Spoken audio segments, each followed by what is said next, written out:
I see, I see, I see. It's just for a bigger one. So what are you drawing here? Show me what you've drawn over here, Josh. What is this? Oh, What is this you've drawn? and this is the spiral. And what's that whole thing that you've drawn there? See, it's an O. It's an ohm, and what does that mean? What does ohm mean? The light. The light. Wow, and what have you drawn here? A star. Star. It's a beautiful star you've drawn here. And a star like the stars in the sky. And now I'm going to draw a sun. You're going to draw a sun. That's a beautiful thing to draw. This is a bush whisperer. I'm here.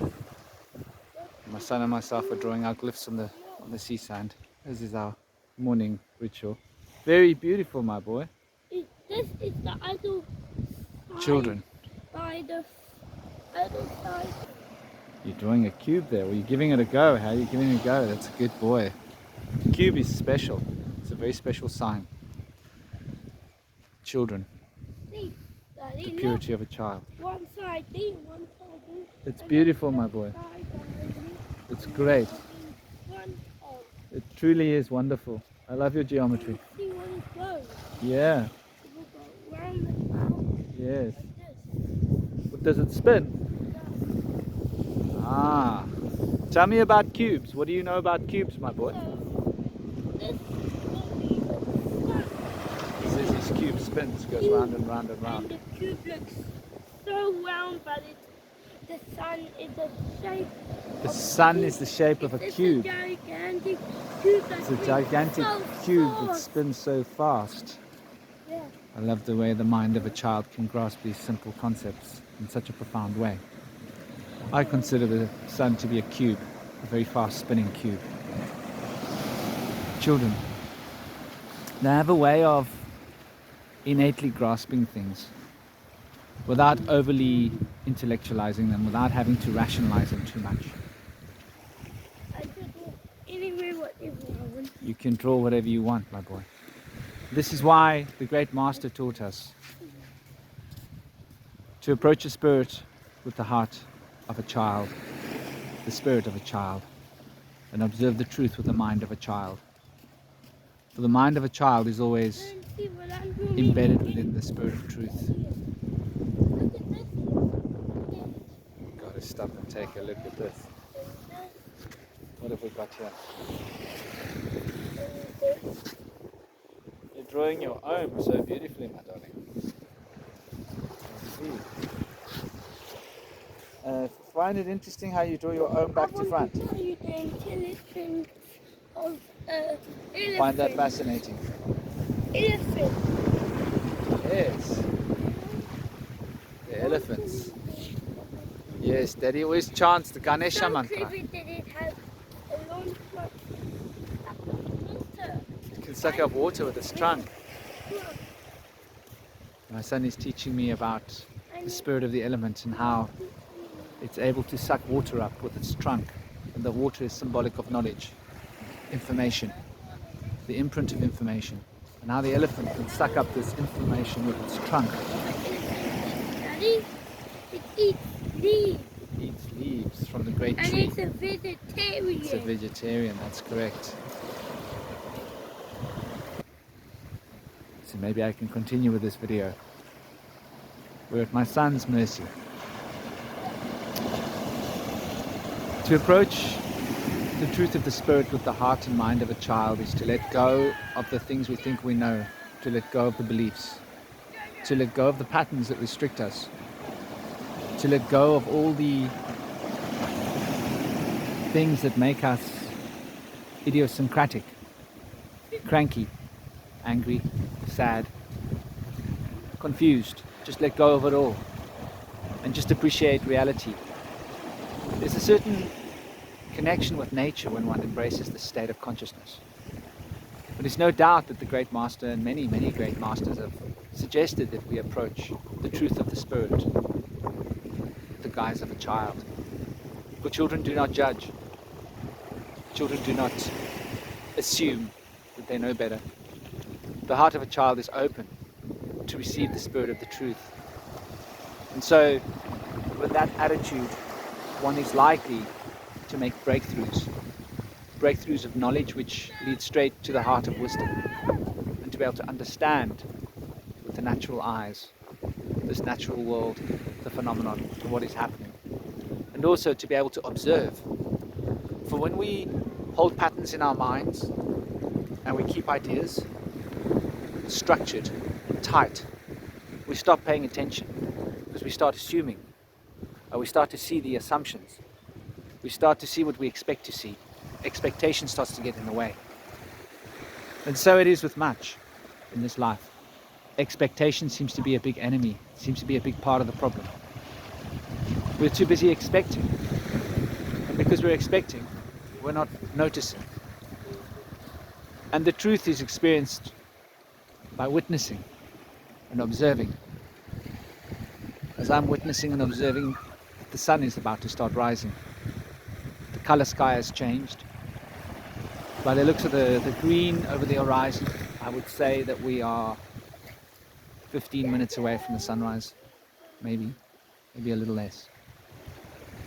And I can see the birds hovering over the edge of the face of the sky, above the sea, looking for fish. Time moves the way that it does. We tend to assume structures of thought, and these structures of thought manifest certain aspects of the time field. And so we create a lot of what we experience in life.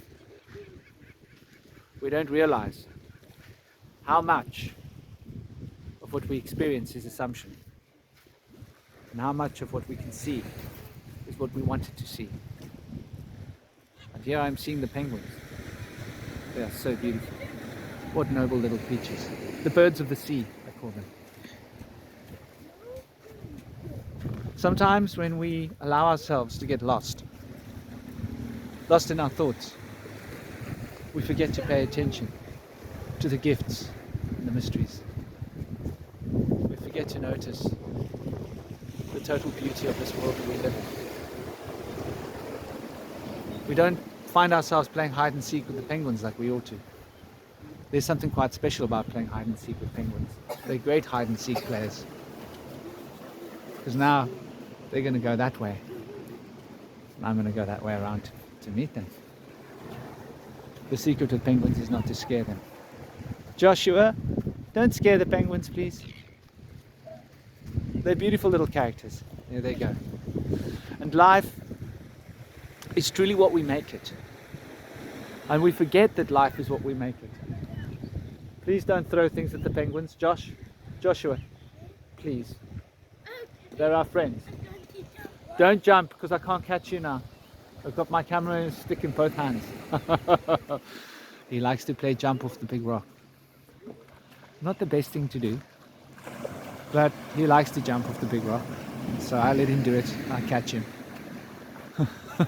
I'm still young enough to do that. Children never forget to play. And in the spirit of playfulness, the heart is awakened to the deeper learning. The brain is invigorated by play. It opens the neural pathways, and joy becomes a partnership to this experience of life. And one is able to really embrace the experience when one is in a state of playfulness. For playfulness doesn't reject. Playfulness accepts, embraces. And in the spirit of playfulness, we can discover the heart of a child. Don't forget to play. Don't forget to appreciate. Don't forget to be grateful.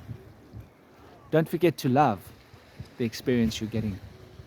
To realize that every experience is a nurturing experience from the Spirit, here to teach us, here to reveal, here to enlighten, to entice us to a deeper state of joy, peace, and harmony. And it is that we become angry or disassociated or sad or entrained into some negative pattern of thinking or emotion when we reject this experience of life. For life is truly to be enjoyed and embraced. Life is not to be lost. For time will slip through our fingers like water, and it will fall to the floor. And there is no recapturing what has fallen through the fingers. All that will be left is the wetness that has been left upon the hands. And that is what we call the memory. And so life is a series of memories that we bind ourselves to in order to forge the experience of the future, in order to keep the wheel turning. So allow the memories that you make to be memories of joy, memories of love, memories of life. And if you've got children, take them out in the morning. Let them experience the sunrise. There's no greater gift that we can give our children. The sunrise is the most sacred time of the day. To realize this is to appreciate how the whole world is waking up, how the beauty of the colors in the sky are unparalleled, and how one's eye can become attuned to the various scales of color, how it balances the chakras, how it intunes the consciousness to a state of inspiration and happiness and joy, and how it energizes one for the entire day in the spirit of gratefulness, because one feels so grateful when one observes the beautiful morning, the gift that one is given, that doesn't cost any money. For everything in life tends to be an expense. There is no expense in enjoying the morning.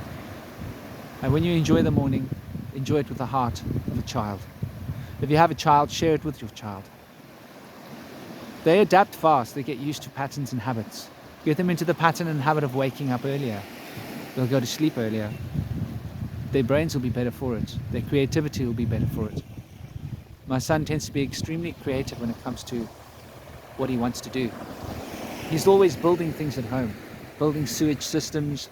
He's very much into building. He's very much into architecture. He's very much into designs, creating his own toys, building his own guns out of random things.